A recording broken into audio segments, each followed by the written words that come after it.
Você está escutando o especial do mês do horror do Masmorra Cast.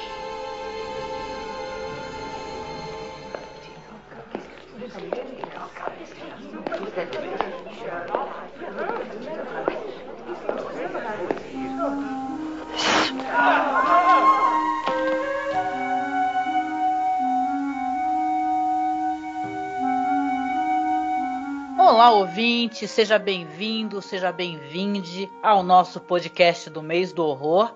Eu sou a Angélica. E eu sou o Marcos. Hoje, né, Marcos, a gente vai continuar a nossa saga do mês do horror e vamos aqui apresentar mais um conteúdo que a gente acha muito relevante, muito interessante e que possivelmente, talvez quem está escutando a gente não conheça. Exatamente. Então a gente vai falar hoje sobre a minissérie Frankenstein, a verdadeira história de Frankenstein, que é uma minissérie de 73, e para quem está acompanhando a gente nos podcasts vai recordar que a gente gravou sobre Conde Drácula, né, da BBC, e a gente comentou que faziam muita referência a esse Frankenstein por ser muito interessante também, né? E a gente foi lá, conferiu, assistimos. Já disponibilizamos lá no nosso canal no OKU, diga-se de passagem, e resolvemos gravar sobre também, para poder trazer mais esse conteúdo aqui antes do podcast de Halloween, né? Sim, essa série chegou a ser exibida no Brasil pela Bandeirantes nos anos 80, mas há muito tempo que ela tá fora da TV brasileira, tanto da TV aberta quanto da TV fechada, e como você mesma falou, o pessoal mais jovem certamente não conhece, mas ela é um material maravilhoso, interessantíssimo, e que o pessoal deveria procurar conhecer, que vai ter uma experiência muito boa. Agora a gente facilitou nesse sentido, né? Porque que nem a gente fez com o Conde Drácula, a gente colocou lá no nosso canal. Então vai ficar linkado aqui dentro da publicação, seja no YouTube ou aqui no nosso site, né? Ou então lá no Anchor, que também dá para colocar links. E você confira, porque eu acho que você vai gostar muito, porque ela é reconhecida, e isso é bem interessante, porque aconteceu com o nosso podcast anterior, como uma das obras que realmente inspiram o que o livro da Mary Shelley quer dizer, né? Porque tem várias histórias do Frankenstein, muitas são maravilhosas, referências, símbolos, ícones, né? Quem não recorda aquelas imagens maravilhosas do Frankenstein, da Universal, ou a noiva do Frankenstein, o Frankenstein maravilhoso com o Peter Cushing, né? E o Christopher Lee. Então você tem aqui uma outra história que o mais interessante, na minha opinião, eu gostaria de puxar esse assunto contigo, porque aí a gente vai falar do produtor, vamos falar também de quem fez o roteiro, que é uma história que ela tem uma homoafetividade, é uma história queer, pode-se dizer assim, de Frankenstein, né? Sim, porque a gente tem o roteiro que é do Christopher Sherwood e do Don Bachardy. E o Christopher Sherwood, o W.H. Auden e o Stephen Spengler, eles eram escritores que ficaram famosos porque eles marcaram uma época na literatura de língua inglesa nos Estados Unidos, né? Eles eram ali nos anos 40, 50, eles eram uma juventude muito promissora, e tinham essa característica que eles eram homossexuais e tudo, e eles tratavam muito na literatura e na poesia deles de temas homoeróticos e tudo mais, com grande qualidade literária, né? E também nessa adaptação tá presente, né? Esse elemento de uma leitura que a gente já, no livro da Mary Shelley, a gente já pesca alguns indícios, né, de um amor homoerótico, mas aqui ele tá mais visível, e é uma adaptação extremamente ambiciosa. A ambição gigantesca dela, e é uma ambição que se cumpre, detalhe, não é uma ambição que morre na praia, ela já começa no roteiro. O que esses dois caras fizeram, o Don Bachardy e o Christopher Sherwood, enquanto releitura da obra original, é incrível, pela ambição e pelo quanto eles foram competentes em conseguir realizar também. E para uma curiosidade aqui, né, para falar como foi a transmissão original, né, ele foi transmitido em 2 partes de 90 minutos pela televisão inglesa, né? Quando saiu a versão para DVD, que saiu inclusive agora no passado Blu-ray, né?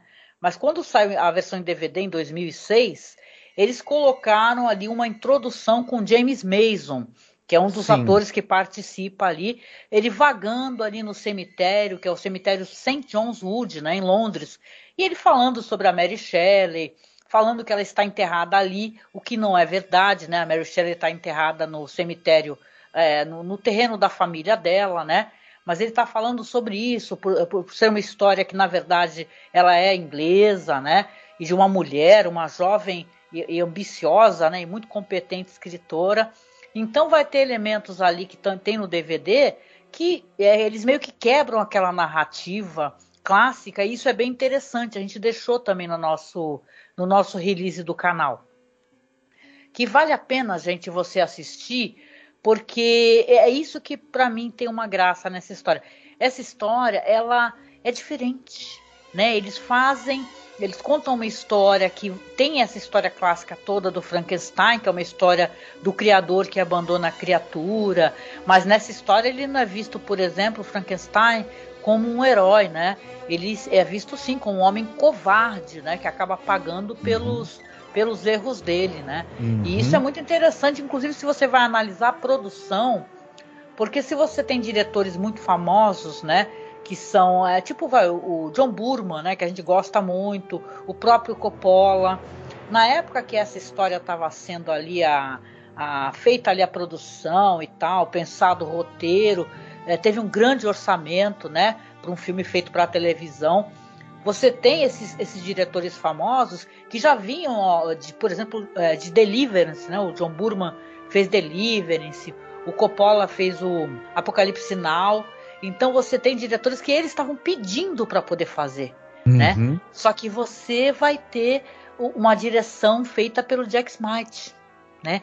Quem assistiu e conhece aquela versão maravilhosa do Homem Ilustrado, The Illustrated Man, que aqui no Brasil saiu como Uma Sombra Passou por Aqui, né, Marcos? Isso. A gente falou do Jack Smite em mais de uma oportunidade. A gente tem podcast sobre o Homem Ilustrado ou Uma Sombra Passou por Aqui, né? A gente também já comentou a participação do diretor em episódios de Além da Imaginação, né? Ele era um cara que ele era muito bom na direção de atores, ele tinha uma experiência com os teatros filmados, o Jack Smite, e ele tinha um olho para ficção científica, também um bom olho. Não é à toa que foi temática de algumas coisas que ele fez, tanto no cinema quanto na televisão, né? Incluindo essa série, que ela tem mais elementos de ficção científica do que o livro original da Mary Shelley, inclusive. Isso é muito legal, gente, é muito legal. Porque quem gosta de terror, né? A gente, o que chama os nerds de terror, né? A gente adora ver aqueles grandes locais de gravação. É famoso, né? Aquele Frankenstein da Universal, o quanto é lindo. E foi reaproveitado depois no Jovem Frankenstein, aquele set gigante, né? Com todos aqueles equipamentos e tal. E aqui você vai ter a produção do Hunt Stromberg Jr., que, como eu disse, recebeu um grande orçamento, que na verdade seria até considerado o maior orçamento já dado até então para uma produção na TV. E ele colocou cada centavo disso na tela. É isso que é legal. Ele maximizou todos os talentos do elenco, que é formidável. A gente vai falar sobre isso. E ele tinha uma coisa também, isso é bem interessante, e está dentro da proposta do que a gente sugere aqui, que é uma versão de Frankenstein que ela tem um olhar homoafetivo, gay. Ele também é um gay assumido, o Hunt Stromberg Jr. Aí, no caso, ele escolhe, então, Christopher Sherwood, o parceiro dele, os dois para fazer ali a duas mãos o roteiro, né? Que é muito delicado para quem nunca assistiu, porque nesse Frankenstein, e isso não é um spoiler, porque a gente vai para a sessão de spoilers ainda, ele não começa feio, a criatura, ela começa linda, entendeu? Tanto que tem uma palavra que ela é muito falada nessa produção, né, Marcos? Beautiful, né? É beautiful. Então você tem ali uma criatura que ela vai se deteriorando com o tempo, né? E tem uma valorização maior das amizades entre os homens. As mulheres, elas meio que estão à margem dessa história, com personagens que eu me arriscaria a dizer que são até escritos para ser meio beat, ou aquelas relações heteronormativas, elas serem chatas, desagradáveis, com muita cobrança. E você tem a Agnes Moorehead, que eu sou apaixonada por essa atriz. Quem escuta a gente falando sobre Além da Imaginação já deve recordar o quanto a gente fala bem dela e ama ela de paixão. E aqui ela faz uma velha fofoqueira. Eu acho que as mulheres, elas aparecem nessa produção, não sei se tu concorda, Marcos, como a margem da história. Elas estão deslocadas ali da história, não fazem parte da parte mais importante. Elas são um elemento, na verdade, de um obstáculo para o fim que esses homens querem, né? O que eles querem fazer da vida. O Frankenstein, ele está mais interessado em aprender, conhecer métodos científicos que possam fazer, trazer vida, né, para além da morte, e por aí vai, né? E o casamento, ele meio que parece que ele está meio obrigado, né, a continuar esse casamento, né? Então, o que você acha? Sim, ela fica. A Elizabeth, no livro também, de certa maneira, ela tem uma posição meio marginal na história. Ela é alguém que com quem ele tem um compromisso, ele precisa do dinheiro dela também, né? E ele meio que quer fugir desse compromisso o máximo possível para se dedicar aos estudos. E ela é alguém que tenta trazê-lo de volta para a realidade, para ter uma vida menos obsessiva. Mas o personagem dela, mesmo nessa história, ele acaba ganhando muita força em determinado momento, né? Em que a gente vai chegar lá e tudo. E a Jane Seymour, ela que vai ser a noiva de Frankenstein, de certa maneira, né? Ela vai ter um outro tratamento nessa história. Ela é quase que um objeto de desejo e manipulação dos personagens principais, que são o Dr. Frankenstein, o Dr. Polidori e a criatura, né? Ela se torna meio que uma arma de política e poder, né? Nas mãos do Dr. Polidori. Sim. Eu queria aproveitar que você está falando do elenco aqui, para a gente comentar aqui algumas curiosidades, né? A começar, você já repara, para quem já leu o livro da Mary Shelley e tal, e conhece várias adaptações, temos aqui o Dr. Polidori. O Dr. Polidori é interpretado pelo James Mason. É um personagem maravilhoso, ele não está deslocado nessa versão de jeito nenhum, né? Ele é o cara que, inclusive, impulsiona a história para a tragédia, né? Que já é conhecida. E eu queria que você falasse um pouquinho sobre ele, que você deu uma estudada, as referências, né? Pois é, começando pelo ator que o interpreta, essa série tem uma coisa que o elenco dela, para quem tem a minha idade, puxa muito pela sua nostalgia, porque tem muitas caras ali que a gente eu pelo menos que tô aí chegando nos 50, são pessoas que eu amo de paixão, coisas que elas fizeram. O James Mason, só para começar, ele é o Nemo do 20 Mil Léguas Submarinas, né? Ele tá no Viagem ao Centro da Terra, ele é o Rommel do filme Rommel, a Raposa do Deserto, ele tá no Salem Slot. Que é um filme de horror que eu adoro da televisão, né? Um filme pra TV que eu adoro. Enfim, eu gosto demais do James Mason. Então, na verdade, é uma minissérie pra TV. Isso, é uma minissérie pra televisão. Então, já começou, a minha simpatia pela série já começou aí, né? Esse John Polidori, quando foi... A gente sabe que o livro Frankenstein nasceu de uma aposta que entre o Percy Shelley, a esposa dele, a Mary Shelley, e um médico chamado John William Polidori, né?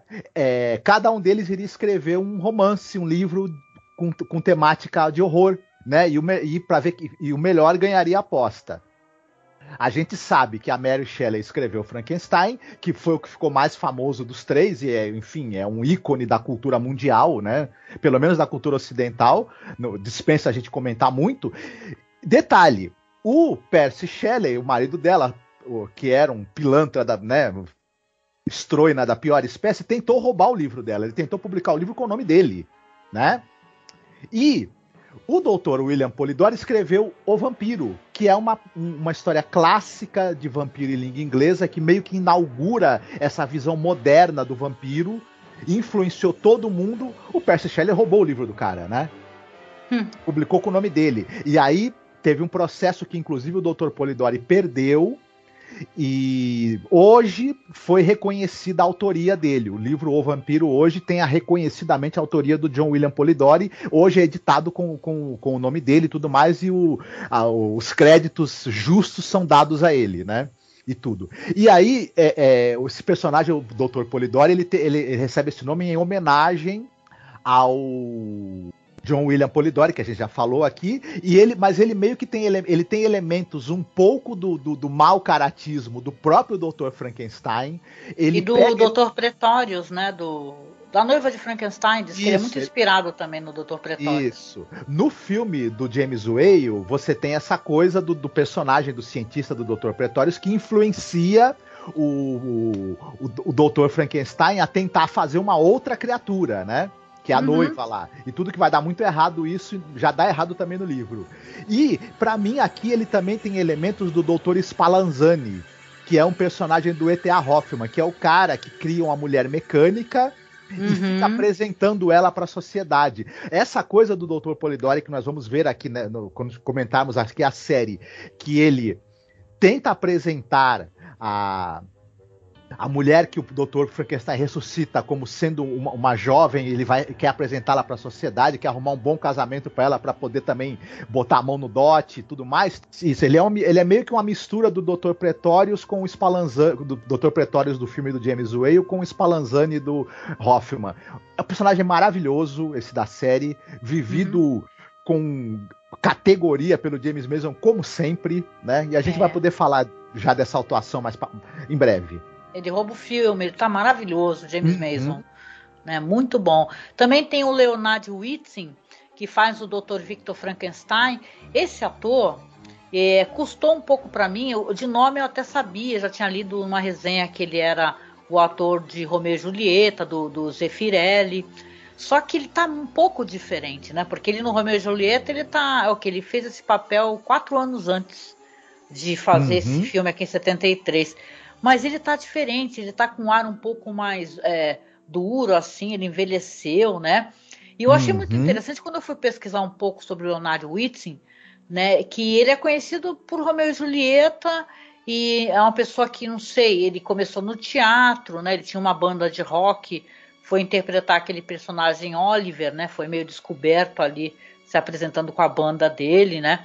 Acabou até fazendo filme ali com Christopher Plummer, né? Tem, aliás, a foto do Christopher Plummer nesse filme aqui que ele interpretou junto, que é o Real Caçador do Sol, né? Tá uma coisa impressionante o Christopher Plummer aqui, é maravilhoso. Mas, de qualquer maneira, é um cara que ele ficou mais famoso assim porque ele é o cara que fez Romeu e Julieta.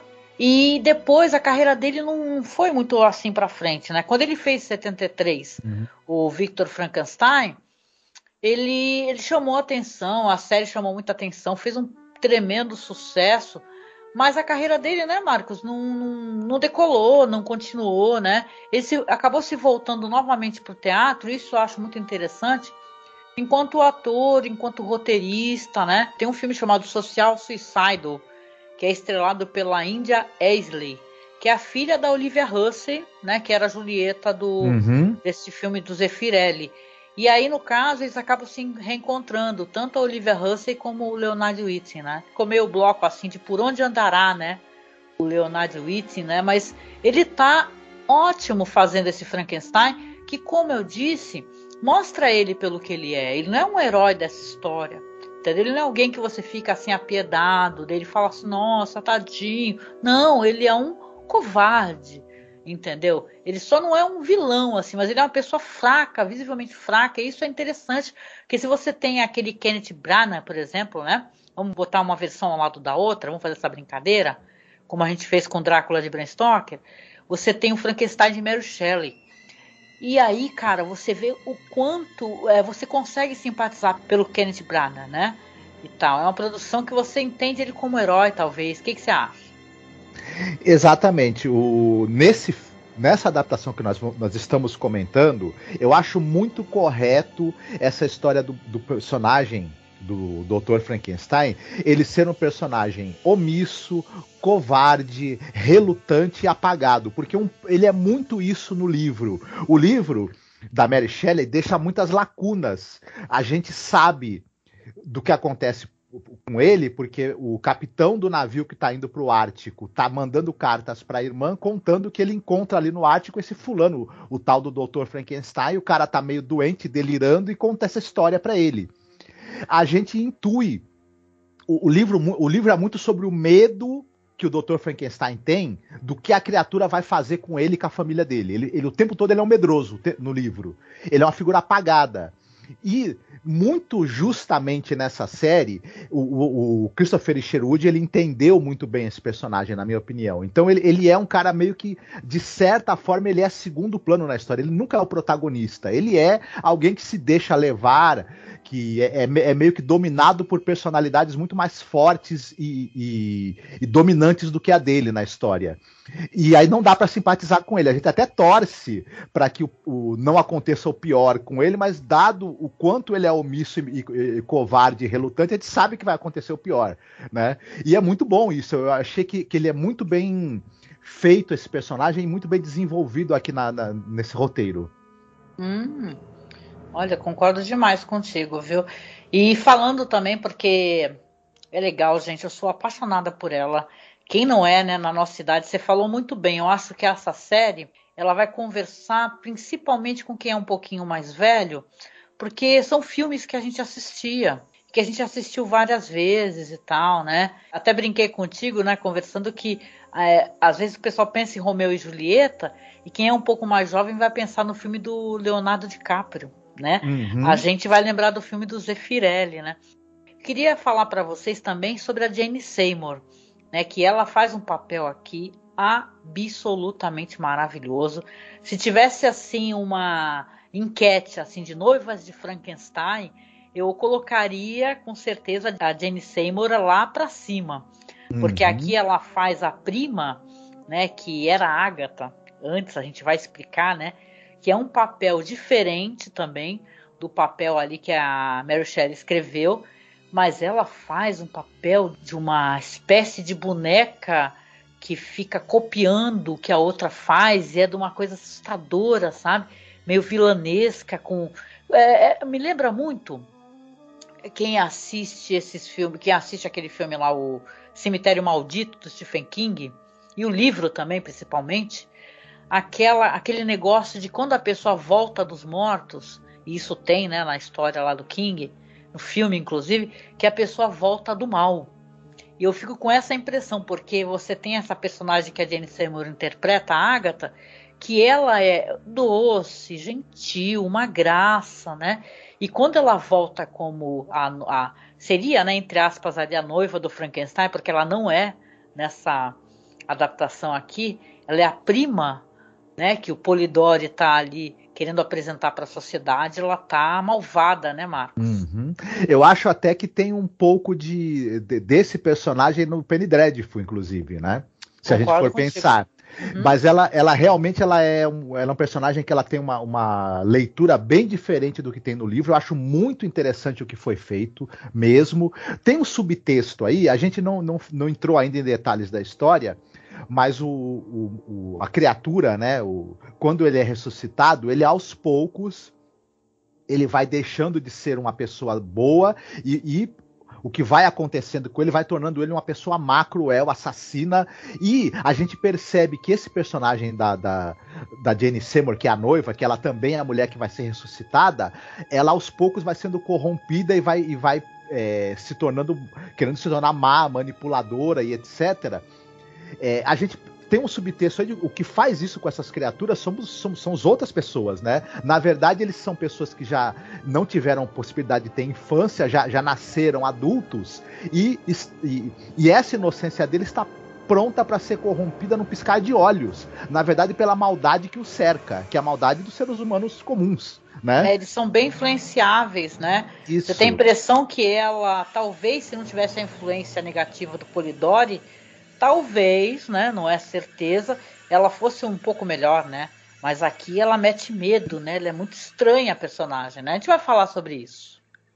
Ela é um joguete, uma marionete que, nos momentos em que ela pode ter alguma autonomia, a gente percebe que ela está pendendo para o lado do mal.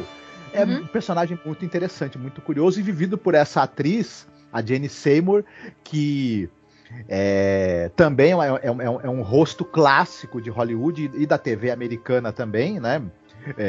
De algum lugar no passado, né? Para quem não está associando o nome à pessoa. Sim, só para citar um exemplo de trabalho dela em algum lugar do passado, né? Já é o suficiente para ninguém esquecer mais. Mas ela também tá no Vive e Deixe Morrer do 007, né? E ela também é a Serena do Battlestar Galactica. Só para citar alguns, né? Trabalhos Não, marcantes. e ela fez sucesso, para quem assistia na Record, tinha aquela série Doutora Queen. Sim. Né? Ela fazia uma série que ela era uma médica, assim, na época do faroeste, né? E ela fez muito sucesso, e essa versão não assisti.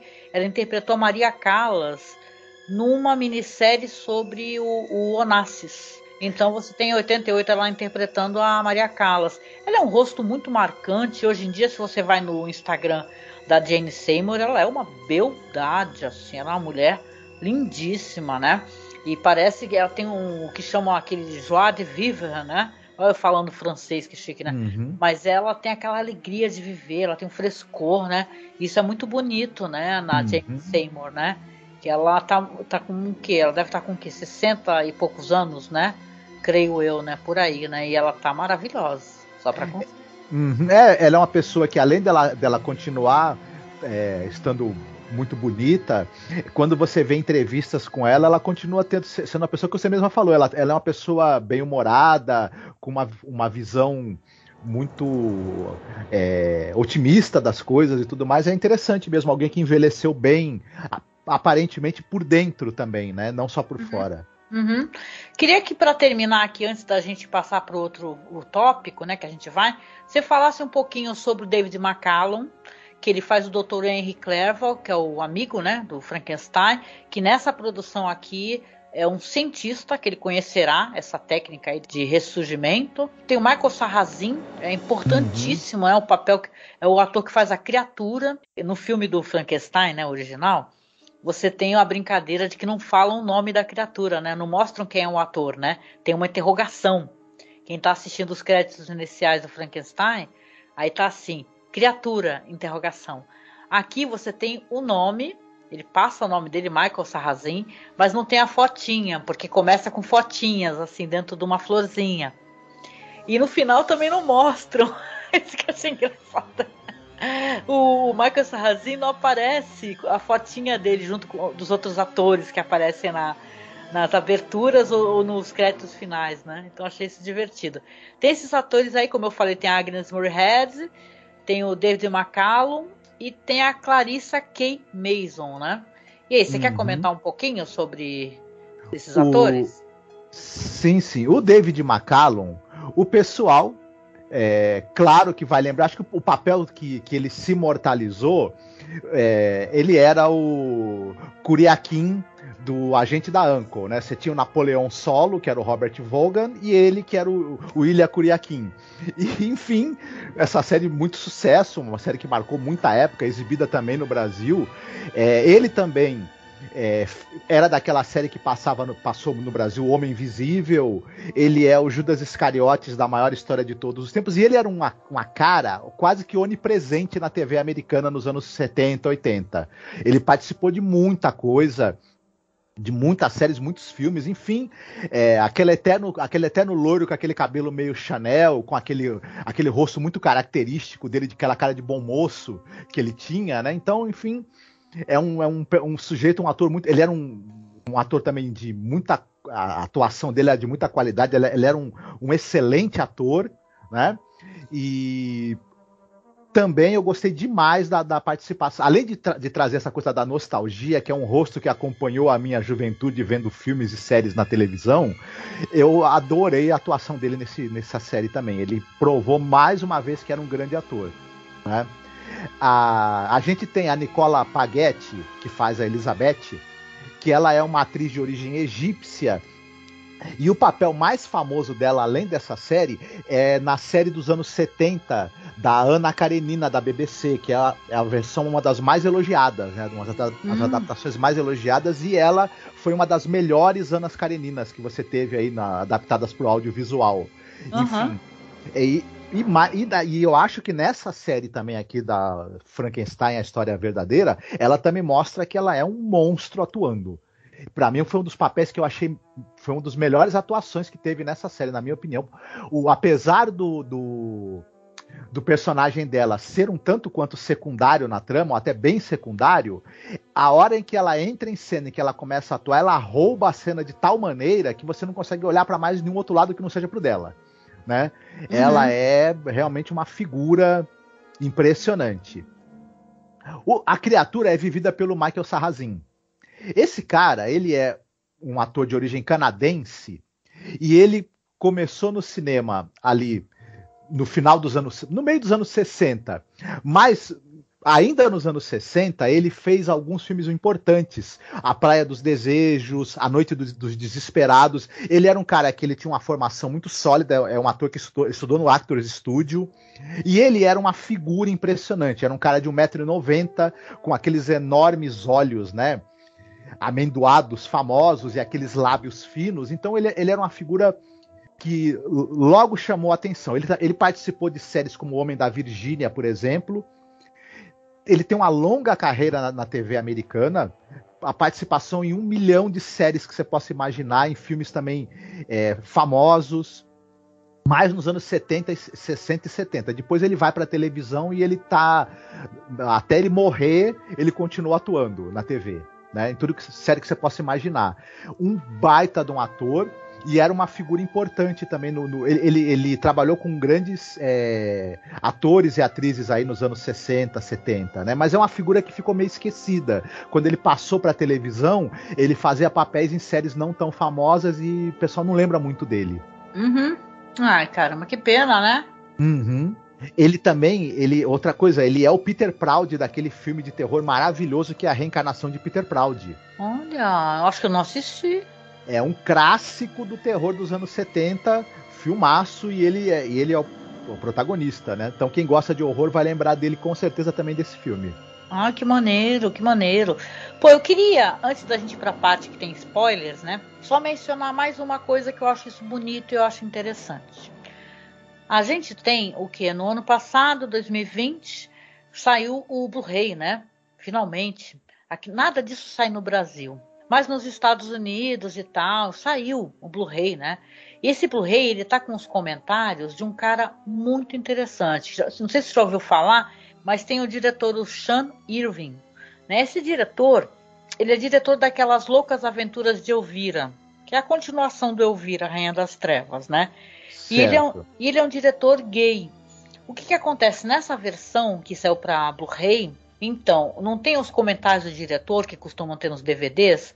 Aqui nesse Blu-ray você tem o Sean Irving fazendo os comentários. Além dele falar todas sobre essas questões LGBTQIA+, ele fala, né, por exemplo, que ele era um adolescente gay na época, enrustido, na época que passou esse filme na televisão, essa minissérie. Mas ele disse que o filme, ele falou de diversas maneiras com ele, de maneira muito profunda, sobre questão de aceitação, sobre a questão de visibilidade. Então você tem o diretor abrindo o coração, conversando. É um cara importante para comentar, porque ele foi editor convidado de uma revista chamada, muito famosa, chamada Little Shop of Horrors. Uhum. E ele tem nessa revista foto com elenco já na época, já bem mais velho, por exemplo, o Leonard White, né? A Jane Seymour, comentários. Tem um prefácio famoso na revista da Anne Rice, ali das crônicas vampirescas. Então esse fanzine é muito famoso, que o Sam Irving, ele apareceu como editor convidado, né? E você ter essa temática sendo discutida de maneira aberta, a gente falou aqui do roteiro, né? Que o roteiro foi do Christopher Sherwood e do Don Bacard, que era parceiro dele, foi parceiro dele até o Christopher Sherwood falecer, né? Alguém, por exemplo, responsável pelo livro Cabaré, que depois virou filme, né? Cabaré. Uhum. Então você tem a temática gay sendo discutida ali. Isso é muito importante, gente, porque essa visibilidade queer dentro do terror é uma coisa legal do pessoal conferir, do pessoal afirmar, né? Existem esses personagens, né? E é muito bonito. Eu só queria mencionar que é muito famosa essa edição da revista Little Shop of Horrors, que é a edição 38. que o Sam Irving é convidado, né? Que ele fala sobre Frankenstein The True Story, tem muitas entrevistas interessantes, fotos maravilhosas, e eu acho que é uma raridade, entendeu? Para quem tem isso daí nas mãos, né? E, cara, você ter o Blu-ray e ter o Sam Irving comentando sobre é um outro presente, né? E tal, né? Eu só posso lamentar, infelizmente, como eu disse, que não tenha pra gente aqui no Brasil, né? Porque a gente com certeza gostaria de ter um DVD com várias entrevistas, com o Sam Irving falando, com a Jane Seymour, com os atores, os que ainda estão vivos. Pois é, infelizmente a gente tem dificuldade em ter acesso a esse material e também muitas vezes, quando são lançados, agora está melhorando um pouco, mas quando são lançados DVDs no Brasil desse tipo de obra, você não tem os mesmos extras que você tem lá fora, né? O material de extras acaba sendo aquele bem mirrado, bem pobrinho, né? E então o público fica meio órfão, né, dessas coisas. É uma pena.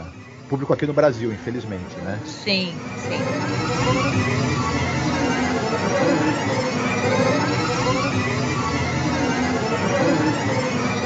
E é isso, ouvinte. O que a gente vai fazer agora aqui? A gente vai falar os spoilers, o que a gente achou interessante, as mudanças que tem.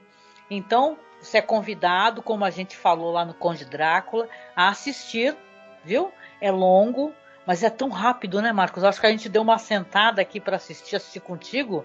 Tu achou muito rápido, né? A gente não sentiu, são mais de 3 horas, né, no total, a produção, e você assiste assim, amarradão. É muito interessante mesmo. Então você vai lá, assista, tá no nosso canal. Também tem no YouTube, mas eu não sei se a qualidade tá boa lá ou se tem com legendas. Tu lembra, Marcos, se tá com legenda no YouTube? Acho que não, né? Eu acho que não. Tem boa qualidade, mas a pessoa pode pedir para traduzir a legenda, não vai ficar uma coisa perfeita, mas... né? Mas no nosso canal já tá com a legenda embutida, então tá mais fácil. A legenda tá ótima, né? É uma legenda meio assim, meio de audiodescrição. Ela tem um momento que ela fica aparecendo assim, Victor, né? E tal, para dizer quem tá enunciando a fala, mas não é algo que atrapalhe, dá para assistir de boa. Então assista, porque agora a gente vai falar o que a gente gostou mais. E essa versão aqui até dá para considerar um pouco como spoiler, porque realmente é diferente da história da Mary Shelley. Tá bom? Fique com a gente. Look, Prima, your master, Polidori the puppet master. Shall I take off your collar and show them all that you're his puppet? Dr. Frankenstein, you're forgetting yourself.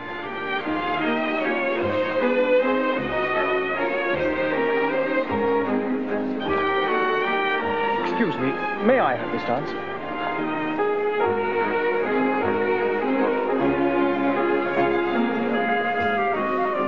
His father's a baronet and the richest man in the neighborhood, but we shall do better in London. I'm hoping for an aging earl. Our dear girl must get married as soon as is decently possible. An unmarried woman has no freedom of action. How cool your hands are. I love your cool hands.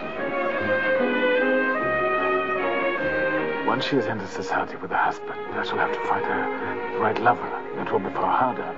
She must become the mistress. Pois é, como da outra vez, eu vou fazer aqui uma breve sinopse, porque na verdade é uma história muito conhecida e não adianta você falar detalhe por detalhe, a não ser o que a gente achou de interessante que foi colocado aqui.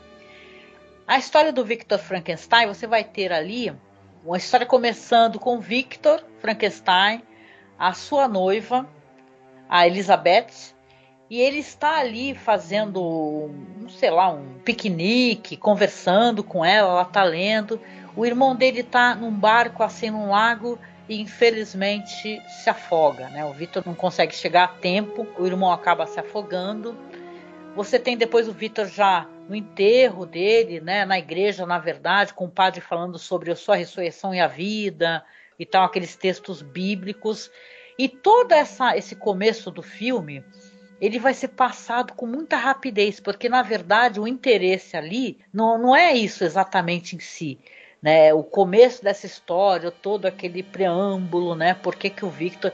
E sim a parte que interessa para a história, que é ele conhecer o personagem do David McCallum, que é o Henry Clerval, que vai apresentar para ele a possibilidade de você trazer a vida, né, de corpos mortos. Então você vai ter ali no começo só, né, Marcos, o Frankenstein, ele meio que revoltado com Deus, né? Ele fala assim, eu quero que Deus me ajude a trazer a vida. Aí a noiva fala para ele assim, mas é isso assim que o diabo atenta, né? Esse começo é meio de passagem, né? Meio só para mostrar o que aconteceu e não passar em branco, né, Marcos? Sim, mas olha, esse começo, ele tenta estabelecer essa obsessão que o personagem do Victor Frankenstein tem em vencer a morte, em usar a ciência para tentar recriar a vida. Mas é muito importante. Esse é um roteiro muito bem amarradinho, muito bem costurado. Nada que os personagens façam deixa de ter uma razão e um background psicológico para aquilo. Então, o Christopher Sherwood e o Don Bacard, eles foram muito precisos e muito detalhistas. E aí, essa introdução acaba sendo importante mais pra frente, porque meio que é o solo onde a obsessão do Dr. Frankenstein vai florescer, né? Essa coisa dele não ter conseguido salvar o irmão, né? A impotência. Tem versões, né? Isso é interessante, que mostra o Frankenstein perdendo a mãe, por exemplo, né? Eu acho que a versão, se eu não me engano, de Penny Dreadful é assim, né? Ele vê a mãe dele agonizando, né? Com uma doença pulmonar. Tem versões que no caso é um cachorro. Já vi isso, né? Então você tem várias interpretações do gatilho, né? Qual foi a perda do Frankenstein para que ele resolvesse ir para esse lado, né? São duas perdas, a mãe, né, na história oficial clássica, e em seguida ele perde o professor que é o mentor dele também, né? E aí essas duas perdas acabam gerando a obsessão dele, né, em vencer a morte. Então o engraçado é que você tem esse personagem aí, né, na história, o Henry Clerval, né?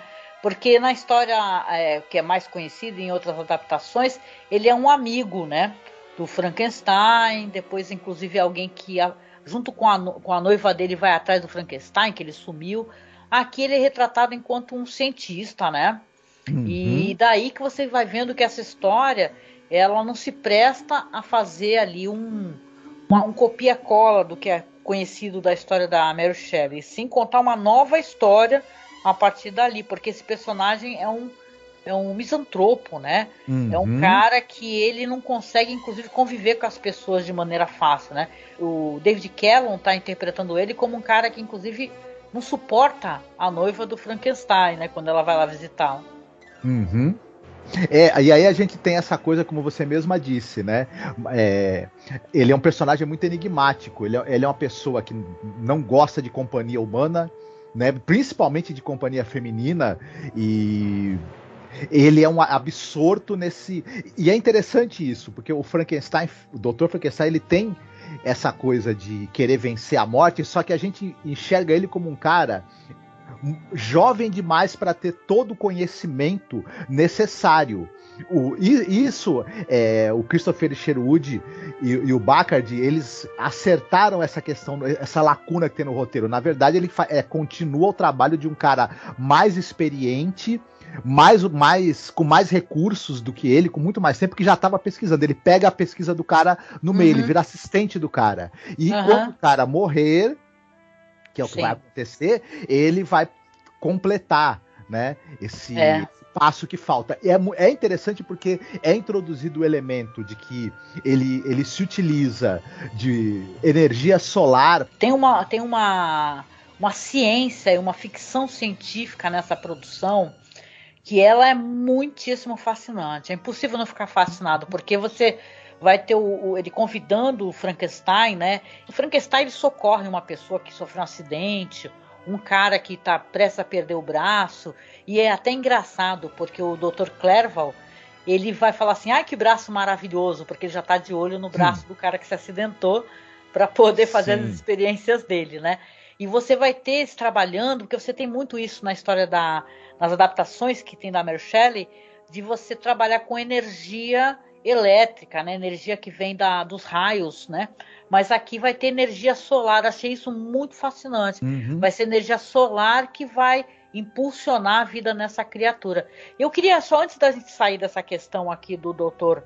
Henry Clerval e do Polidori, que você está falando disso, né? Que a gente vai acabar descobrindo que esse Henry Clerval aí, ele roubou, sei lá, se apropriou, né? Não sei, da pesquisa do Dr. Polidori, que vai voltar a aparecer na história. E aí que eu queria trazer a questão gay, que eu acho isso interessante colocar. E não é de jeito nenhum uma coisa que seja demérito assim para a história. Porque tem uma visão gay desse negócio da parceria. Se você for pensar que o Christopher Sherwood e o Don Bacard, o Christopher já era um homem bem mais velho. Começar por aí, eu acho que 30 anos mais velho que o Don Bacard. E ele conheceu o Don Bacard quando ele era um jovem de 18 anos de idade. Se você vê que as fotinhas, né? Eu vou até deixar clicado aqui um texto muito legal que eu estava lendo sobre os dois, de um blog chamado como é que é? Gay Influence. Você tem ele conhecendo numa praia da Santa Mônica, o Don Bacard, e ele é um cara bem mais velho. Então, se você vê um ao lado do outro, isso que foi chocante na época, entendeu? Que parece que ele é mais jovem do que é o Don Bacard. Então, ficou aquele negócio, tanto que o pai, né, do Don Bacard ficou 15 anos sem falar com ele. Depois acabou virando um amigo do Christopher Sherwood e tudo, o mecânico dos carros dele, né? Eles tinham amizade, mas no começo gerou muita polêmica, porque achavam que ele era um cara assim, sendo com um homem bem mais jovem, mas o Don Bacard já era um cara de mais de 18 anos, né? Então teve muito preconceito, né? E isso é interessante porque, se você vai ver, ele coloca essa questão aqui na história de certa maneira, né? Visando toda essa polêmica e o escândalo que foi a relação deles, que eles passaram toda a vida deles, né, com esse negócio de por que você tá com um homem tão mais velho que você, né? Você tem o Dr. Polidori, que é um cara mais velho. Sim. E o Henry Clerval, ele abandonou o Dr. Polidori, levou a pesquisa dele, e depois, mais pra frente, encontrou o Victor Frankenstein, que era mais jovem também do que o Henry Clerval, para se juntar como o mentor, né? O Padawan, né, que nem chamam, né, e tal, porque você tem ali ele ensinando para ele criando o laboratório todo, né, e tal, porque ele diz que é um cara que ele é dado a ter desmaios e tem uma doença, né, que ele fica tendo que tomar uns líquidos assim, que é claro que aquilo ali aquilo já é um sintoma do que vai acontecer mais para frente na história. Pois é, como você mesmo disse, né? A gente fica imaginando que possivelmente o Polidori e o Clerval eram um casal que trabalhava juntos, desenvolviam a pesquisa juntos, mas tinham uma relação a mais.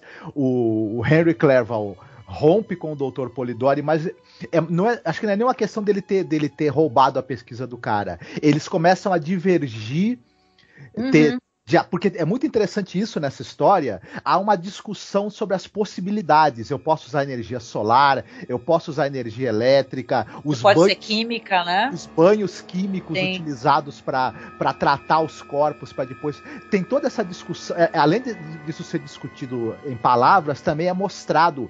E é imageticamente muito interessante todo esse tratamento de como seria esse processo para juntar partes de corpos, formar um novo corpo e trazer de volta à vida essa criatura. A série ela tem tempo, né, para entrar nessa discussão, e é muito bacana ver isso. É verdade, concordo contigo, ouvindo você, concordo mais agora contigo, porque realmente eu acho que não é nem uma questão, eu falei de maneira incorreta, dele roubar ou não, e sim a divergência científica, né? Que eles têm e acaba afastando os dois, né? Isso. Sim. Aí a gente imagina que eles romperam, né? O Polidori e o Clerval romperam também, a relação que talvez eles tivessem mais íntima, e aí o Clerval, já mais velho, se encanta também por esse jovem, o Dr. Frankenstein. Ele se encanta pela curiosidade dele, por eles terem juntos essa vontade de vencer a morte, né? Através da ciência, vencer as limitações humanas, meio que brincar de Deus um pouco também, óbvio, né? Mas a gente também percebe que pode haver ali uma atração física também do Dr. Clerval. Ele é um cara em si mesmado, misantropo, mas por dentro, né? Ele talvez tenha já vivido uma relação, né, já com o Polidori, e ele também se encanta pela juventude e pela beleza do Dr. Frankenstein. A gente intui isso, né? Sim. A palavra beleza e beautiful e lindo é uma coisa que vai permear essa história, que diferente de outras histórias que a gente vê a criatura sendo assustadora desde o começo, essa é uma criatura que ela vai se deteriorando. E eu acho que isso é muito importante. O Sam Irving, uma das coisas que ele fala nessa produção do Blu-ray, né, que ele comenta, que é o que a sociedade cobra, né? E até essas relações, pressão, sabe, da sociedade pela juventude, pela beleza, pela perfeição, a cobrança da comunidade LGBT por homens mais bonitos e tal. Então é interessante essa visão toda. Sim. Colocar. E a gente imagina, e aí o Dr. Frankenstein, como você mesma falou, quando ele fizer a criatura, ele também se encanta pela beleza da criatura. No fim, esses personagens, esses três homens aí, o Dr. Polidori, o Dr. Henry Clerval e o Dr. Frankenstein, talvez pela própria sociedade em que eles viviam, eles não podiam viver abertamente a sexualidade deles, né? E isso tudo também acaba estando ali permeando essa história. E é muito interessante essa camada, muito mesmo, assim. É interessante que a história original ela tem muitas lacunas, mas o Sherwood e o Bachardy, eles pegaram esse esqueleto e preencheram com carne, e é carne de primeira, em termos literariamente falando, né? Eles conseguem deixar a história, e eu acho que isso é muito importante. Você tem uma história que eles estão entendendo exatamente o que quer ser discutido aqui, né? Você tem esse personagem aí do Clerval que ele vai fazer o laboratório com Victor Frankenstein, só que ele morre. E antes de colocar o cérebro, então você não vai ter aquela piada ótima, né? Que você tem isso no Jovem Frankenstein, ou até no clássico mesmo do Frankenstein, que vai colocar o cérebro, como é que é? Abnormal, né? Um cérebro anormal. Você vai ter o cérebro de um gênio, como é na versão com o Peter Cushing e o Christopher Lee, né? Que ele acaba matando o professor velhinho, né? E para roubar o cérebro. Então vai dar a entender que aquele cientista, o cérebro daquele cientista que vai para o Frankenstein, ele é escolhido por ser uma pessoa muito inteligente. No caso do Peter Cushing, ele mata o professor. Mas aqui você tem um professor, ou mentor, como você queira chamar, morrendo. E ele se apropriando do cérebro dele para continuar. E o mais legal nessa história também, eu acho, é que você vai ter essa criatura falando como se fosse o professor, né? No momento que o Polidori confronta ele, né? Ele falando assim: responda aí, Henry, responda. E a criatura hipnotizada, porque esse Polidori hipnotiza as pessoas, ele vai responder como o mentor, né, do Victor Frankenstein: me ajude, que estou deteriorando e tal. A gente não chegou nesse ponto ainda, né? Mas essa primeira parte, essa primeira parte da história, até ter esse desfecho aí que o Frankenstein ele vai acabar abandonando a criatura, né? Tem toda essa questão dele ser um homem lindo. Ele vai falar: nossa, você é lindo. Ele fala beautiful, né? E a criatura fala beautiful. Ela repete o que o Victor Frankenstein fala. E tem aquela amizade, né? Aquela amizade, aquele companheirismo. Ele leva a criatura pro teatro para poder assistir às óperas, veste uma roupa linda nele, e ele tá meio apaixonado pela beleza da criatura, né, Marcos? Ele tá totalmente apaixonado pela beleza da criatura. É uma mistura muito curiosa de... Obviamente ele enxerga esse ser como algo que ele criou, então na verdade a realização do projeto científico dele. Ao mesmo tempo ele é uma espécie de figura paterna, né? Porque ele pega essa criatura que ela precisa ser educada e tudo mais, ao mesmo tempo tem uma óbvia atração que ele sente pela beleza dessa criatura e tudo isso é colocado na história de maneira muito interessante. Ao mesmo tempo, tem essa questão que o Dr. Henry Clerval tinha pego um braço humano e ele tinha conseguido fazer esse braço ter reações nervosas, só que a gente descobre que o braço foi se deteriorando aos poucos e a gente... Aliás, é um mecatronic maravilhoso, né? Muito bem feito. Como você mesma falou, Essa série é uma produção da Universal na Inglaterra, então eles não pouparam recursos. Você tem cenografia, você tem mecatrônica, você tem tudo que os efeitos visuais possam oferecer numa produção ali, como você teria em qualquer filme de cinema. O laboratório, gente, as cenas do laboratório, a gente fica até querendo voltar, são incríveis. Sério, é enorme. É nível Frankenstein mesmo, clássico da Universal. Porque é maravilhoso, é gigantesco, né, Marco? Exatamente. Mas aí o que acontece? A criatura, ela começa a se deteriorar e ela vai perdendo completamente a beleza física dela. E aí os sonhos do Dr. Frankenstein, né, de educar essa criatura, apresentá-lo para o mundo e tudo mais, vão por água abaixo. E ao mesmo tempo, se a gente for pensar, ele é fruto da época dele. Então, as pessoas com deformações físicas nessa século XIX aí, né? Elas eram extremamente... mas ele é muito cruel, né? Putz, ele é muito cruel com a criatura. Porque você pega, assim, alguém que está sendo tratado com carinho, com afeto, e você tem isso no Penny Dreadful, recomendo muito para quem nunca assistiu. Aliás, no Penny Dreadful destroça um coração da gente do mesmo jeito, né? Você tem ele tratando a criatura com afeto, ensinando a falar, mostrando a literatura, né, trazendo a arte, a cultura, tudo com tanto afeto. E o momento, na verdade, que é muito discreto como isso acontece, que é perto da orelha, né, que mostra que aquela parte da pele já está se deteriorando.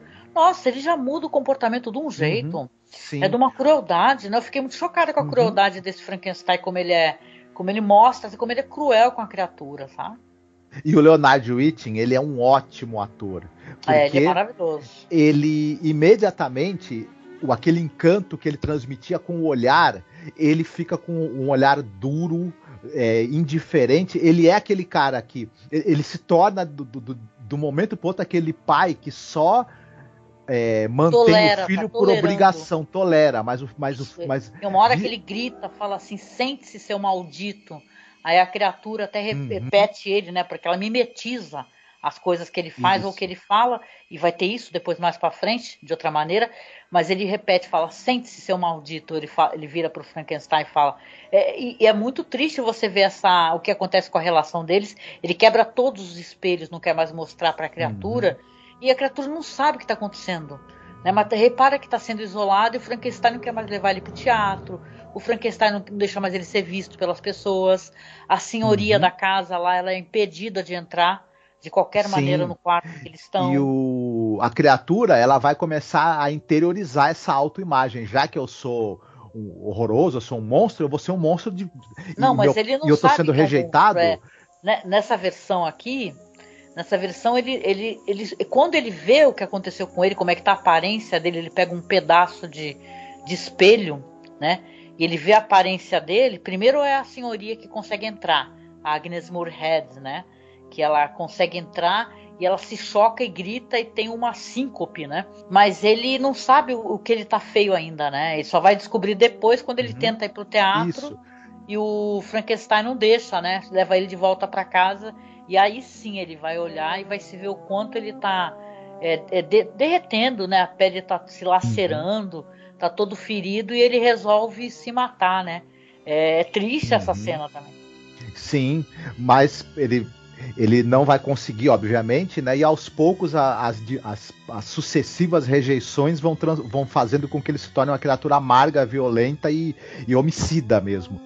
No livro, a criatura, ela se identifica com Lúcifer, do Paraíso Perdido. Sim, porque ela... Aqui na série é contado de outra maneira, né? Para ela ter essa leitura de somos legião, né? Somos muitos, né? Isso. Aí você vai ter, então, no segundo ato, a criatura que não morreu afogado. Ele se jogou de um penhasco no mar, mas não morreu. A criatura acorda no mar e está vagando por uma floresta, ali acaba se deparando com esse velho cego, né, que é interpretado pelo Ralph Richardson, de passagem. E aí que você vai ter aquela coisa da gentileza do senhor idoso, né, que percebe que a criatura está com medo, que não fala. Aí depois vai ter a neta dele que vai aparecer, que é a Agatha, que é interpretada pela Jane Seymour, e o marido dela. Aí a criatura vai olhar toda aquela cumplicidade, aquela amizade, aquele afeto, né? E tem um momento que a Agatha, ela vai estar lendo a Bíblia ali pro avô, né? E ela lendo pro avô, ela vai falar justamente da legião, né? Essa passagem aí que Jesus expulsa os demônios, né? E manda pros porcos, não é isso? Uhum. E aí isso funciona como já vai prevendo o que essa criatura vai se tornar, infelizmente, né? É uma das coisas mais tristes que tem nessa história ou em qualquer versão, o quanto ele vai... O sofrimento vai transformá-lo em algo mal, né? Ele que tinha o potencial para ser muito bom, né? Sim, estava sendo tratado com carinho ali pelo Frankenstein, visivelmente. Isso é muito trágico nessa história. Se o Frankenstein continuasse a tratá-lo com carinho, dando atenção, conhecimento, você vê que a criatura estava aprendendo, né? Que ela aprende com o ensinamento, né? Como ela foi brutalizada, começou a ser maltratada pelo Frankenstein, depois ele acaba descobrindo como é que está a real aparência dele, se desespera, tenta se matar, depois ele se esconde das pessoas, ele repara que o velho cego não está enxergando ele, então para ele aquilo é um local de segurança, aquele senhor ali é meu amigo, mas da neta dele ele se esconde. E essa questão da Agatha, que a gente comentou, né, que quem faz é Jane Seymour, ela é maravilhosa e gentil, essa neta, visivelmente. É essa passagem que, como é uma minissérie, eles não têm pressa, então dá para mostrar a personalidade dela, o quanto ela é gentil, brincalhona, todas aquelas flores plantadas ali, é ela que planta na casa do avô. Então ele tem aquela casinha, né, Marcos, que é idílica, né? Parece casa de Hobbit. Parece uma casinha de Hobbit ou uma casinha, sei lá, dos Anões da Branca de Neve. É muito fofa aquela casinha. Então quando a criatura se faz a conhecer ali, a Agatha vê a criatura e foge aterrorizada, acaba sendo atropelada num atropelamento horrível também, né? Muito realista, achei inclusive aquele atropelamento. Aí ele pega o corpo da Agatha e vai desesperado ali para onde era aquele velho laboratório do Victor. Só que quem que ele vai encontrar lá? O Dr. Polidori, né, Marcos? Exatamente. E aí o Polidori é que vai trazer de volta a Agatha, né? Colocando, juntando partes, né? Ele fica com a cabeça, né, dela, né? E junta com o corpo de outra e cria essa mulher muito, muito semelhante à criatura que o Dr. Frankenstein faz. Só que o Polidori, ele tem um método que evita que aconteça a deterioração dos tecidos. Então a Agatha, teoricamente, ela, depois de ressuscitada, ela não vai passar pelo mesmo processo que a criatura de começar a ter a cara derretendo e a pele ficando cheia de feridas, né? Como um zumbi. É um método é um método químico, né? Que eles colocam reagentes, né? Tocam fogo. Aliás, gente, essas cenas aí, elas são maravilhosas. As cenas dos laboratórios aqui nessa produção, elas são maravilhosas, né, Marcos? Esse negócio dele colocar o corpo, aliás, isso daí é uma cena chocante, né? Você vai ter o Polidori tem os asseclas, né? Que são os ajudantes, porque o Polidori você vai descobrir depois que ele não tem as mãos, né? Ou só tem parte de uma mão, porque ele mexia com esses produtos e derreteu a mão dele. Então ele é alimentado ali pelos caras que são chineses, né? Um negócio assim. E você vai ter essas cenas da cabeça, ele fala que só deu para aproveitar a cabeça. A cabeça dessa personagem, né, a Agatha, né? Dentro de um vidro, e o corpo, os asseclas dele arrumam um corpo de mulher ali, né? Que tá no outro compartimento ali com líquido. Então é uma cena até chocante, né? Aquela cena do corpo nu e a cabeça separadinha em outro lugar, né? Sim, sim. Eu achei muito interessante, muito, muito bem feito. E para mim é muito hipnótico. Todo esse processo da feitura da noiva, né? Da personagem da Agatha, da ressurreição dela. Tudo para mim me chamou muita atenção e eu achei muito fascinante isso. Poderia parecer uma encheção de linguiça desnecessária. E talvez na mão de um roteirista menos habilidoso ou de um diretor que tenha menos inventividade visual, isso fosse mesmo uma mera encheção de linguiça. Aqui resulta em algo que é fascinante, até porque essa personagem da Agatha, ela vai ter uma importância muito grande na trama, nessa escalada de loucura e degradação da criatura, em ela ir aos poucos se tornando um monstro homicida, e vai ter um ponto culminante de tensão da série com essa personagem Agatha e a criatura que o Dr. Frankenstein reviveu. Então é tudo muito bem pensado, não é à toa, né? É uma história de terror onde o horror ele vem sem pressa, entendeu? E você vai sendo cada vez apresentado assim para situações tenebrosas, né? Ao mesmo tempo que você tem ali a Jane Seymour, né? Que agora então ela é chamada de prima, né? O Dr. Polidori chama ela de prima, e você não sabe mais da criatura de Frankenstein.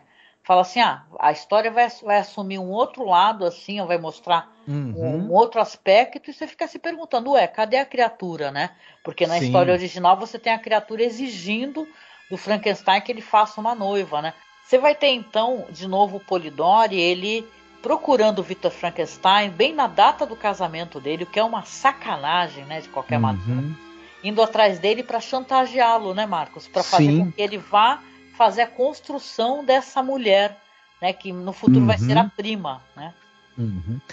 O Polidori, ele é um sujeito que, como a gente tinha falado, né, ele tinha começado as pesquisas junto com o Henry Clerval, idoso já, com uma certa idade, com essa dificuldade, então ele quer muito a assistência do Dr. Frankenstein, porque além do Dr. Frankenstein conhecer todo o processo, ter domínio de toda a tecnologia desenvolvida pelo antigo parceiro do Dr. Polidori, que era o Henry, ele tem o corpo saudável, e além do fato também de ser jovem e bonito, que a gente também imagina que é outro atrativo pro Dr. Polidori. Então, claro, ele quer chantagear o Victor de qualquer maneira a continuar as experiências junto com ele. E o Victor tá em outra, né? Ele quer esquecer todo esse pesadelo, né? Na noite de núpcias dele, né? Ele vai lá, ele tira o Victor da festa, né? Para ir conversar, para chantagear ele. Aí ele acaba convencendo, né? Ele mostra que a criatura tá ali na carruagem, né? Inclusive ali com uma máscara. Achei aquilo tão teatral, tão Fantasma da Ópera, né? Bonito aquilo, né? Dele ficar segurando uma máscara na frente dele. E aí, na hora que ele tá indo embora, já com a esposa, já para ir para a lua de mel, o que ele faz? Ele fala para a esposa assim, eu vou ter que resolver um negócio aqui que é muito importante, não tem como eu adiar. E ela fica furiosa, né?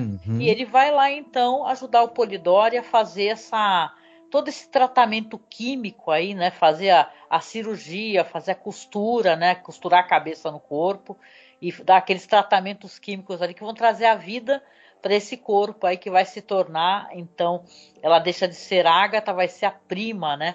E detalhe, ele é a prima porque é a primeira delas, né? Ou seja, o Polidori, ele é ambicioso, né? Ele fala que é a primeira, né? Então é a prima. Sim, tem essas eternas ligações aí de a criatura ser Adão, a prima ser a Eva, e esses caras estão brincando de Deus, e tudo isso também é muito... E o resultado de você abandonar, né, o ser que você trouxe à vida, né, e tudo isso vai também sendo... Essas metáforas estão presentes ali no subtexto, nos vários subtextos que essa história, sobretudo essa adaptação, tem, né? Poxa, e o terror, né, ele se implanta de uma maneira muito interessante, porque você vai ter ali o Frankenstein que saiu, então ele conseguiu criar essa mulher linda, maravilhosa, aí foi encontrar a esposa. Quando ele volta meses depois da lua de mel para casa dos pais dela, né, porque dá a entender que ele reside na casa dos pais dela, junto com ela, o que ele descobre? Que o Polidori está frequentando lá, que ele já é um amigo muito querido ali da mãe, né, da sogra do Frankenstein, que curou as dores de cabeça dela, porque ele é um hipnotista, né? Então ele hipnotizou ela, curou as dores de cabeça dela, tá indo com a criatura de Polidori, vamos colocar assim, né? A criatura que eles fizeram, que é a prima lá, e inclusive tá querendo apresentar, que é a ajuda deles para apresentar a prima para a sociedade, porque ele tem ambições ali com ela, ele quer que ela faça um bom casamento e tal. E o que ele fala, e isso é bem interessante na história, fala para ela ficar o tempo todo imitando Elizabeth, a esposa do Frankenstein. E aí a história, ouvinte, vai para um lado assim absolutamente assustador, porque eu acho muito assustador essa sequência aí com a Jane Seymour. E o desfecho, então, gente, não precisa nem mostrar, isso que é interessante, não precisa nem mostrar o gore, já fica absolutamente horrorizado, Sim. sem mostrar. Não, e é interessante, olha, o que é um roteiro bem amarrado? A cabeça dela é a única coisa que restou da Agatha, né? Eles usaram o corpo de outra pessoa e uma das marcas que ela tem é aquela gigantesca cicatriz no pescoço, né? Pois o monstro lá, a criatura, vai matá-la justamente arrancando a cabeça dela. Olha, assim, é muito bem amarrada essa história. E nesse momento em que a criatura, no auge da sua fúria, né, entra no baile, agride todo mundo e arranca a cabeça dela, também é o ponto de virada em que definitivamente ele vai se tornar um ser maligno com vontades homicidas e vai passar a perseguir, né? É bizarro, né? Essa cena do baile. Nossa, o que é isso? Sim. Porque é tudo bizarro. Porque o Polidori, ele começa, tem a cena do baile, né? Que aí a gente já tá dando uma puladinha aqui. Tem a cena do baile, ele já tá falando tudo que ele tem intenção de fazer com ela, que ela vai ter um bom casamento, porque ele diz assim, mulheres solteiras não têm livre acesso a vários lugares, que ela faça um bom casamento, mas que depois ela já seja amante de alguém da realeza, de pessoas politicamente importantes. Ele tem um plano, né, de usar essa criatura para poder manipular a sociedade, a política, né? Ele é um super vilão. Polidori e olha, ele é um personagem fascinante. Quando a gente fala que essa adaptação ela é extremamente ambiciosa, porque esse personagem, o Polidori, tudo nele tem aquela cara você pega o Dr. Phibes, por exemplo, né? Ele é um vilão, aquelas mãos dele, né? Esqueléticas e destruídas, as ambições de super vilão de querer dominar o mundo, essa coisa dos eu acho que estão perdendo de não fazer, não que eu seja a favor de remakes e tal, a não ser quando, né, que eles vão trazer uma coisa realmente boa pra história, mas pelo menos ou se fazer melhor conhecida essa história, ou ter alguém refazendo assim, colocando, sabe, fazer uma nova minissérie. Porque, gente, é um banho de água fria. Quando você tem o Polidori falando, olha, eu quero fazer isso, mas ela vai casar com fulano, vai ser amante de cicrano, e a criatura chega e entra, fecha as portas do salão. Porque a gente não contou, mas eles tentaram destruir a criatura, né? O Victor Frankenstein é um cara que não teve coragem de acabar ferindo a criatura ou acabando com a criatura. Né, a gente até acha que é terrível o que ele faz, na verdade, porque ele meio que acabaria com o sofrimento também da criatura. Parece que tudo que ele faz é errado e ocasiona mais sofrimento, né? Isso é horroroso na história. E você tem o Polidori com todas essas tramas, né? E você vendo o balde de água fria que ele vai tomar, porque quando a criatura entra no baile, aí começa a gritaria, a correria, e ela chega na frente da prima, né, a noiva do Frankenstein, né, dentro dessa história aqui, você tem ela querendo agredi-lo, né, gritando e agredindo ele, e isso logo depois que ela estava fazendo um show de balé, né, que ela, com isso, esse negócio dela ela mimetizar tudo que ela vê, ela tinha ido num balé na noite anterior, ela começa a dançar um balé sozinha, né, sendo que as pessoas estavam dançando em duplas no baile. E aí você tem ela agredindo ali, querendo agredir a criatura resolve arrancar a cabeça dela, gente. É isso que é mais interessante, né, Marcos? Você não vê uma gota de sangue nessa história e mesmo assim você fica absolutamente horrorizado com a cena.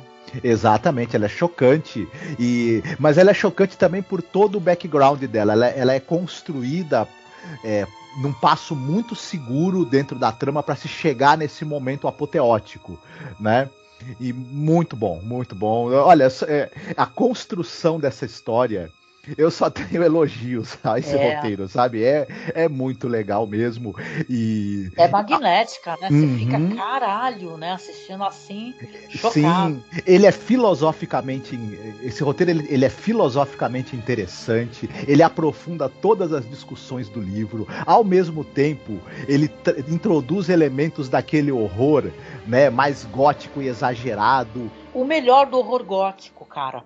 Né? Porque se você for analisar tudo que é colocado aqui, tudo figurino, gente, diretor de fotografia, ele é foda, é o Arthur Ibbotson, né? E você tem um diretor foda, que é o Jack Smith, que ele fazia muito trabalho para televisão, direção de fotografia desse cara incrível. Você tem o cara da Hammer, né? Que esqueci o nome dele aqui, mas ele fazia maquiagem já pra Hammer. Maquiagem protética muito boa, muito interessante. Tem uma coisa também nessa história que ela tem elementos que pra mim eles são meio pulp, eles são quase quadrinhescos. Tem uma coisa de Pigmalião, né? Do George Bernard Shaw, né? Esse negócio de transformar uma criatura tenebrosa numa lady da sociedade, né? Ele mistura, ele tem essa coisa meio pulp, do horror, né? Essa coisa, e ao mesmo tempo algo literariamente muito refinado, e as duas coisas convivem bem, né? Esses elementos grotescos do terror com leituras assim psicológicas e filosóficas, convive tudo muito bem ali. E parece coisa que o Alan Moore escreveria. Tranquilamente. Você lembra que teve uma ocasião que você me deu um quadrinho para ler do Warren Ellis, do Frankenstein? Uhum. E a sensação que eu tive terminando aqui, quando eu terminei, porque a história, depois disso é aquela história clássica do Frankenstein, que você vai ter a morte do criador e da criatura, né, na neve, né? Ele é bem... Ele é bem... como é que eu posso dizer? O final é idêntico ao que se conhece da história, né? Aquela trágica história, final da história na neve. Uhum. Mas eu lembro que eu tive a mesma sensação de ser uma coisa mais humana, entendeu? Uma análise assim humana muito mais interessante, para além até do horror, sabe? Do horror puro. Assim, você tem uma história de tragédia, a palavra é essa. Sim. Uma tragédia para a família do Frankenstein. Você vai ver ali, porque o final é terrível. Você vai ter a mulher dele vai morrer, as pessoas do barco todas vão fugir. Ela morre, e é uma coisa curiosa. Na história original, a gente tem... a história é contada pelas cartas do capitão do navio que está no Ártico e encontra o Dr. Frankenstein. Sim. Aqui eles introduzem nessa parte final essa coisa dele estar com a noiva no navio indo para a América e a criatura tá no navio. Então é interessante como tem essa coisa da criatura aparecer no navio. Nossa, isso é terrível. Criatura e Polidori, né? Que tinha Sim. sido preso, né? Ela tentou até mexer os pauzinhos. Mas, ela é muito...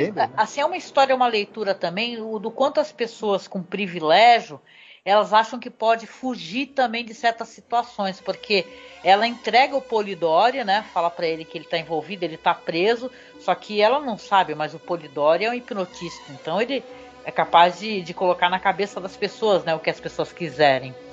E ela foge para não ter o bebê dela mais nessa região depois desse escândalo. Imagina, na casa dela teve um baile onde entrou um monstro e arrancou a cabeça de alguém e jogou, levou pro Polidori, né? Depois o monstro vai e entrega, né? Não sai da minha cabeça aquela pergunta que o Victor Frankenstein faz para a criatura: por quê? Né? Ele só grita: por quê que você fez isso? Uma violência tão extrema, né? E a criatura fala beautiful, fala lindo. Isso. Porque na verdade na cabeça dele a sua cabeça era bonita, não era o corpo. Que o que sobrou da Agatha, que foi só a cabeça, era a única coisa bonita. E quando juntou com aquele outro corpo lá, estragou a Agatha, porque ele achou que a Agatha era violenta, né? E cruel. Então é uma história, né? Ela é cheia de subtexto. Sim, e a sequência no barco é muito boa, é um final assim, onde vai se desenhando, né, o conflito final entre o Polidori, entre a Elizabeth e a criatura, né? E você vê que mais uma vez o Frankenstein, nessa história toda, o conflito que existe ali é entre esses três, a Elizabeth, o Polidori e a criatura. O Dr. Frankenstein, como sempre, é um omisso, né? Ele fica meio à margem de tudo, né? Sim. Ele sente pena do Polidori depois, né? E a criatura amarra o Polidori ali que tá tendo uma chuva de raios, né? Uma tempestade. E amarra o Polidori lá e o Polidori acaba tomando um choque elétrico. Exato, e aí você tem esses... É um show dos três atores ali, né? O James Mason, O Michael Sarrazin e a Nicola Pagett, os três ali estão nessa sequência. E tem espaço ainda para ter um overacting do Tom Baker fazendo o capitão do navio, né? É verdade. Não, tem um monte de participação especial interessante, mas é tudo bem curtinha, né? Porque você tem Agnes Moorehead, o Michael Wilding, né? O John Gielgud, né? Que é um cara importante também. Mas é tudo assim umas aparições, né? Que só faz uma pontinha só, porque na verdade o que importa ali são as atuações ali dos personagens principais, né? Mas você vê, quando alguém é bom para dirigir atores, que acho que é o caso desse diretor, o Jack Smite, você vê que o Ralph Richardson, que aparece como velho, ele chama a atenção, é uma atuação que é marcante. A Agnes Moorehead é marcante. Ela é maravilhosa. Essa daí, tipo assim, ela pode aparecer 2 minutos em alguma coisa que essa mulher já rouba tudo. Sim, né? E as pontinhas minúsculas do John Gielgud, do Tom Baker, que o cara é o chefe de polícia, né, que vai investigar o caso da morte da prima, né, durante a festa, e depois o Tom Baker, que é o capitão do navio, que se vê naquela situação desesperadora do nada, né, e tal. Ele era pra ser O cara abandona o navio com a galera, fala assim, ó, falou, galera. Era pra ser uma tranquila viagem até os Estados Unidos. Primeiro que eles são pegos naquela tempestade do caraco, ainda por cima tem um monstro homicida, né, dentro do barco. E aí mas o Tom Baker tá divertidíssimo como esse capitão, né, exagerado, overacting, assim, que chama a atenção, mesmo que seja curta, né, Não, e é bonito o final, né? Eu acho o final um final bonito. É um final que é tradicional, né? Ele respeita, né, como termina a história. A criatura morre junto com o criador, mas eu acho bonito, né? Porque ele fala assim pra criatura, o Victor, fala, olha, o seu corpo é um corpo forte, que ele vai aguentar o frio independente de você querer continuar vivendo. O meu corpo não. O meu corpo é frágil, né? E ele começa a pedir perdão, ele fala bem alto, perdão, me perdoe. E aí vai vir aquela avalanche, né? O que dá a entender que cobre eles. E dizem, eu não vi esse recorte aí, mas quem sabe talvez tenha no Blu-ray, né? Vou ficar sonhando um dia ter esse Blu-ray nas minhas mãos, né? Que tem um final que foi colocado, foi gravado, mas não foi utilizado. Pelo menos nessa edição que a gente pegou aqui, nesse release. Que diz que mostra no outro dia a neve assim derretendo e tal, e aparece uma mão, né, segurando assim um pedaço de gelo, dá a entender que essa mão seria a mão da criatura, e essa mão se movendo, como se na verdade a criatura não morreu nessa avalanche toda, né? Então é um final que é muito, muito interessante. Eu gostaria de ter visto isso daí, ter tido a possibilidade de assistir. Sim, mas de qualquer maneira o final que foi colocado nessa minissérie é um excelente final. Nossa, e a gente tá falando assim aqui a toque de caixa, porque é muita coisa interessante, né? A gente até quis chamar a atenção porque a gente gostou mais, viu, ouvinte? Mas, poxa vida, é sensacional mesmo. É uma produção para você assistir no Halloween. A gente brinca, né, de que no Halloween a gente vai assistir mais coisas de terror. Caramba, que vale a pena, meu. Eu até andei publicando aí na internet, no Facebook, no Twitter, e várias pessoas vieram falar para mim, não foi essa daí que passou na Bandeirantes e tal? Aí teve gente que falou, poxa, eu assisti isso daí quando era criança, morri de medo, porque dá medo mesmo, entendeu? É impressionante essa versão de Frankenstein. Cara, ela tem que ser muito, né? Precisa alguém fazer a distribuição aqui no Brasil, porque eu quero ter esse material com extra. Não é possível, minha gente. Vale muito a pena, viu? É um excelente produto de audiovisual, é uma excelente adaptação que pode não ser fiel à letra, mas ela é fiel ao espírito do livro, e ela investiga os temas que o livro propõe com profundidade, e também preenche lacunas que o livro deixa, mas preenche direito, preenche de uma maneira interessante, bem feita, e que traz novas camadas para a história. Sim. Isso é muito, além da produção ser, em termos de elenco, do mise-en-scène, de toda a questão mesmo da produção audiovisual ser muito boa, muito bem feita. Então só tem elogios aí para essa série, viu? Maravilhosa mesmo. E tá no mesmo nível ali do Drácula que a gente comentou, inclusive. Sim. E ufa, né, gente? Chegamos aqui ao final desse podcast. Vocês estão vendo, né, que o Conde Drácula aí foi uma entrada para drogas mais pesadas, né, no nosso caso, né? Porque eu até falei pro Marcos, olha, esse Halloween para mim foi incrível, porque eu nunca tinha assistido o Conde Drácula e eu fiquei apaixonada, entendeu? Por essa adaptação da BBC do Conde Drácula. Aí tô lendo o texto, pesquisando para gravar, né, sobre o Conde Drácula, e aí vejo essa menção sobre Frankenstein, The True Story, né, de 73, e caramba, foi outra porrada. Então, eu só posso te agradecer, viu, Marcos, porque foi você que sugeriu, né, a gente gravar sobre Conde Drácula, e olha como acabou gerando 2 podcasts que eu tô aqui amarradona podendo conversar contigo. Pois é, não, foi uma experiência muito boa assistir essas 2 séries. Eu te agradeço por você ter sugerido a série do Frankenstein. Eu fiquei encantado também. Ai, muito bom, muito bom. E ouvinte, olha, obrigada por você chegar aqui até o final desse podcast com a gente, ouvindo falar aqui sobre o Frankenstein, a verdadeira história. E eu convido você, claro, sempre a ir nos procurar nas redes sociais. Nós temos nossa página no Facebook, que é @masmorracine. No Twitter nós temos perfil @masmorracine e masmorra_cast. Siga a gente lá, tá? Porque a gente está tentando divulgar um pouco mais no Facebook, no Twitter, o que a gente tem feito. Temos o nosso canal no OkRu, gente. O OkRu, para quem não conhece, é uma espécie de Facebook russo, né? Como se fosse um Telegram, vamos colocar assim. Né? A diferença é que não é um aplicativo de celular, apesar de ter aplicativo do OkRu, viu? Para o celular também. Lá você consegue colocar filmes, séries, olha lá tem vários canais de clássicos. E a gente tem o nosso canal lá, que é o Cineclube da Masmorra. Nesse canal a gente coloca o que a gente vai falar, quando é possível. Né? E o OkRu dificilmente costuma derrubar vídeo. Ele derruba vídeo coisa recente, coisa nova e tal, mas essas séries clássicas não, ele deixa. Então a gente já colocou o Conde Drácula, já colocou Frankenstein, The True Story, tudo com legenda. Os tópicos do Halloween, né, que a gente faz todo ano uma viagem pelo mundo, né, falando sobre cinema de vários países, de várias regiões. Esse ano é Holanda, então a gente andou colocando alguns filmes lá, né, de terror holandeses, tudo com legenda para você assistir, o que é possível, né? Tem algumas coisas que não tem legenda, porque realmente não tem. Mas a gente coloca sempre material lá com legenda. Então não deixe de conferir o nosso canal, de seguir a gente lá no OkRu, que é uma coisa bem simples, viu? É só você logar no OkRu com a conta do Gmail. Não precisa criar uma conta específica, nada. É só tu logar com a conta do Gmail ou com do Facebook, que você acessa facilmente o material que tem lá.